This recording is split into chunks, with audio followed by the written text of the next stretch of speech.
Hello people, welcome to Professor Benzene. This is Professor Benzene. Today we are discussing the fifth part of electrochemistry, chapter for class 12th CBSE and ISC chemistry.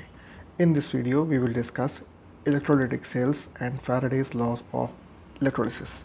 So let's begin. First we talk about electrolytic cells. The cells in which electrical energy is used to carry out non-spontaneous chemical reactions. ऐसे cell जिनमें electrical energy को use करके non spontaneous chemical reactions को carry out किया जाता है. Reaction taking place in such cells is known as electrolysis. इन cells में जो रिएक्शन होता है उसको बोलते हैं इलेक्ट्रोलिसिस और इसीलिए सेल्स को बोलते हैं electrolytic cells. External voltage source is used for the chemical reaction. External voltage source दे करके एनर्जी प्रोवाइड कराते हैं जिसकी वजह से रिएक्शन स्टार्ट होता है और कैरी आउट करता है. Two copper strips dipped in the solution of CuSO4 copper sulfate is a simple electrolytic cell. एक electrolytic cell का simple example है दो copper strip dipped in copper sulfate solution. On applying direct current voltage, Cu is copper dissolve at anode and deposit at cathode. तो copper है वो anode पे dissolve हो जाएगा और cathode पे deposit हो जाएगा. In the cell, ions are attracted towards oppositely charged electrodes where reduction and oxidation occur. जो ions हैं जो electrolytic cells से निकलते हैं solution से निकलेंगे वो opposite direction में attract हो जाएंगे और एक तरफ reduction होगा और एक तरफ oxidation होगा. इसका एक फिगर दिया हुआ है यहाँ पे तो देख सकते हैं. एनोड है, कैथोड है, कॉपर सल्फेट सोल्यूशन है, कॉपर स्ट्रिप्स है दो, डीसी करंट सोर्स लगाया हुआ है और एमीटर से हम मेजर कर रहे हैं वोल्टेज. इस तरीके से करंट फ्लो कर रहा है और अपोजिट डायरेक्शन में इलेक्ट्रिसिटी फ्लो कर रही है. This is how it shows. Next comes Faraday's law of electrolysis. Faraday का पहला लॉ क्या था? The amount of substance deposited और liberated at cathode directly proportional to the quantity of electricity pass through the electrolyte. जितनी electricity pass करेंगे electrolyte से उसी के प्रोपोर्शन में कैथोड से जो सब्सटेंस है वो या तो डिपॉजिट होगा या फिर लिबरेट होगा. यानी कि W is proportional to I into T with I is current, T is time and W is weight of the deposited substance. फिर W equals to IT into Z और W equals to QZ where I is the current in ampere, T is time in seconds, Q is the quantity of charge in coulomb, Z is the constant known as electrochemical equivalent at I equals to 1 ampere and T equals to 1 seconds. Then Q equals to 1 coulomb and W becomes equals to Z. उस case में जो W होगा वो Z के equal हो जाएगा. जब सब कुछ यूनिट ले लिया तो फिर जो W की वैल्यू है यूनिट है वो Z के इक्वल होगी which is constant. Thus, electrochemical equivalent Z is the amount of substance deposited or liberated at by passing 1 ampere current for 1 second, that is 1 coulomb into 1 second time equals to Q. मतलब कि 1 second तक एक जो electricity है 1 into 1, सो 1 ampere current pass करेंगे 1 second तक, उतनी देर में जितना बनेगा उसको बोलते हैं standard electrochemical equivalent Z. Next आता है Faraday's second law of electrolysis. ये क्या था? When the same quantity of electricity is passed through the different electrolytes, the amount of the substance deposited or liberated at the electrodes are directly proportional to their equivalent weights. Same quantity of electricity जब पास होती है दो अलग अलग solution से तो उनका जो इक्विवेलेंट वेट होगा इलेक्ट्रोलाइट्स का उसी के प्रोपोर्शनल में बनेगा जो लिबरेशन या फिर डिपोजिशन होगा एट द इलेक्ट्रोड्स. जैसे कि mass of A upon mass of B equals to equivalent weight of A upon equivalent weight of B which is W1 upon W2 equals to E2 E1 upon E2 और Z1Q upon Z2Q equals to E1 upon E2. यहाँ की Z1 Z2 जो है वो अलग अलग दोनों के कॉन्स्टेंट्स हैं, इक्विवेलेंस है और Q is the charge. Hence electrochemical equivalent is proportional to equivalent weight. Equivalent weight के डायरेक्टली प्रोपोर्शनल होता है इलेक्ट्रोकेमिकल इक्विवेलेंट जो कि हमने फर्स्ट लॉ में भी पढ़ा था. 1 mole of electron needed for the reduction of 1 mole of metal and charge on 1 mole of electron is termed as Faraday's constant.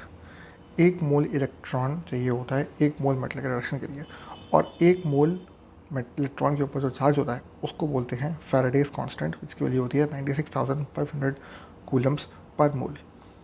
That is Faraday's constant F equals to 96,500। फिर से 1 mole electron चाहिए होता है 1 मोल metal को reduce करने के लिए, और 1 मोल इलेक्ट्रॉन के ऊपर जो चार्ज होता है उसकी वैल्यू होती है 96,500 Coulomb's mole inverse.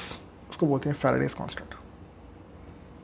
Factors deciding the products of electrolysis, किन चीज़ों पे डिपेंड करता है कि इलेक्ट्रोलिसिस के रिएक्शन से क्या क्या प्रोडक्ट मिलेंगे हमको। Nature of the material being electrolysed, जिस मटेरियल को जिस मेटल को हम इलेक्ट्रोलाइज कर रहे हैं उस पर डिपेंड करेगा। Type of electrode used, if inert gas is used, doesn't participate in the reaction and act as source और सिंक फॉर इलेक्ट्रॉन्स। जो हम इलेक्ट्रोड यूज़ कर रहे हैं उस पर भी डिपेंड करेगा, लेकिन अगर हमने इनर्ट कोई एलिमेंट है उसको यूज़ किया तो रिएक्ट नहीं करेगा, तो it will act as source और सिंक फॉर इलेक्ट्रॉन्स। या तो उसमें इलेक्ट्रॉन सारे डिजॉल्व होंगे या फिर उससे सारे इलेक्ट्रॉन्स जो है वो रिलीज होंगे, वो खुद पार्टिसिपेट नहीं करेगा। ऑक्सीडाइजिंग और रिड्यूसिंग एजेंट्स एंड देयर एसिपीज, ऑक्सीडाइजिंग एजेंट या फिर रिड्यूसिंग एजेंट जो भी यूज़ किया वो और उनका स्टैंडर्ड इलेक्ट्रोड पोटेंशियल जो वैल्यू है वो भी डिसाइड करेगी कि कौन सा प्रोडक्ट बना। बबल और over potential required for some feasible but kinetically slow reactions, bubble potential या फिर ओवर पोटेंशियल जो रिक्वायर्ड होता है for some feasible but kinetically slow reaction, reaction की स्पीड को पेस अप करने के लिए ओवर पोटेंशियल को यूज़ करते हैं। ये होता क्या है actually, the difference between the potential required for the evolution of the gas and it's standard reduction potential, किसी भी गैस का स्टैंडर्ड रिडक्शन पोटेंशियल और actual amount of potential required for the evolution of gas, जो difference होगा उसको बोलते हैं over potential या फिर बबल पोटेंशियल। तो एक्स्ट्रा देनी पड़ेगी, सप्लाई करनी पड़ेगी पोटेंशियल, इसलिए उसको यूज़ करेंगे and that will also determine कि प्रोडक्ट क्या बनता है। अब हम बात करेंगे कुछ एग्जांपल्स ऑफ इलेक्ट्रोलिसिस, इसको मैं एक्सप्लेन करूँगा अच्छे से, यहाँ पे दिया नहीं हुआ है लेकिन एक्सप्लेन प्रॉपर्ली। पहला है electrolysis of molten NaCl, molten state में NaCl का इलेक्ट्रोलिसिस जो है वो किस तरीके से कैरी आउट होता है। तो इस केस में क्या होता है, sodium metal at cathode and chlorine gas at anode produce होता है इन दिस रिएक्शन। इसमें रिएक्शन क्या होगा कि कैथोड पे Na+ will gain electron to form Na solid and anode पे 2Cl- aqueous will form Cl2 and lose 2 electrons. अब इस तरीके से रिएक्शन कैरी आउट करेगा। Next comes electrolysis of aqueous solution of NaCl, NaCl के aqueous solution के साथ reaction क्या होगा, ये थोड़ा सा कॉम्प्लेक्स होता है। इसमें क्या होता है कि सोल्यूशन इज इन वाटर में है तो जो रिएक्शन है वो डबल हो जाएगा, यानी कि NaCl will also break down and water will also break down, like NaCl will form Na+ NCl- and H2 will form H+ and OH-। तो कैथोड पे दो रिएक्शन होंगे, एक हो सकता है Na+ aqueous will gain electron to form Na solid जिसका E0 cell है -2.71 volts, और दूसरा हो सकता है H+ will gain electron to form half H2 gaseous जिसका E0 सेल है 0। The reaction with higher value of E0 cell is preferred, thus जो रिएक्शन प्रेफर करेंगे वो 0 is higher than -2.7, so we prefer H+ aqueous to electron to form half H2 gaseous। लेकिन H+ is produced by the dissociation of H2O, therefore H2O liquid will form H+ aqueous plus OH-। This reaction is important, and if we combine we'll get H2O liquid plus electron will gain electron to form half H2 gaseous plus OH-। अब बात करेंगे anode की। यहाँ पे क्या होगा, यहाँ पे दो रिएक्शन पॉसिबल होंगे similarly, Cl- aqueous will form half Cl2 and lose an electron जिसका E0 सेल है 1.36 volts, और OH- will form half H2O and release 1/4 of O2 plus electron। So इस केस में भी इसका जो E0 सेल है वो 1.23 है। अब जिसका हायर होगा उसको प्रेफर करेंगे तो 1.36 is higher for the chlorine reaction, तो उसको प्रेफर किया हमने। Due to oxygen over potential liberation of chlorine gas is preferred, over potential यहाँ पर यूज़ हुआ तो क्लोरीन गैस को प्रेफर किया गया। अब इसको अगर समराइज़ कर दें तो नेट रिएक्शन क्या होगा, एनोड पे जो रिएक्शन है वो बनेगा chlorine aqueous ion will form half Cl2 gaseous and lose an electron, और कैथोड पे H2O liquid will gain electron to form half H2 gaseous plus OH- aqueous। Net reaction becomes NaCl aqueous plus water in liquid to form Na plus aqueous plus OH minus aqueous plus half H2 gaseous and half Cl2 gaseous. This is the overall reaction.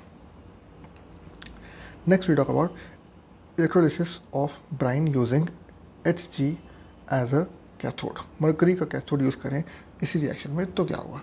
इस case में cathode का reaction होता है Na plus will gain electron to form sodium, then and Na will react with Hg to form sodium amalgam. Now 2Na amalgam 2NaHg plus 2 water will form 2NaOH plus Hg plus H2. तो इस case में NaOH बना plus Hg separate हुआ और H2 gas release होगी. At anode Cl minus aqueous will form half Cl2 gaseous and lose an electron. इसका E0 cell है 1.36. 2H2O liquid will form O2 gaseous plus 4H plus electrons जिसका कि E0 cell है 1.23. The reaction with lower value of E0 cell should be preferred, but due to over voltage of oxygen, Cl2 gas is discharged at anode. Overload यहाँ भी है, over potential, इस वजह से Cl2 gas जो है वो डिस्चार्ज होगी एट द एनोड.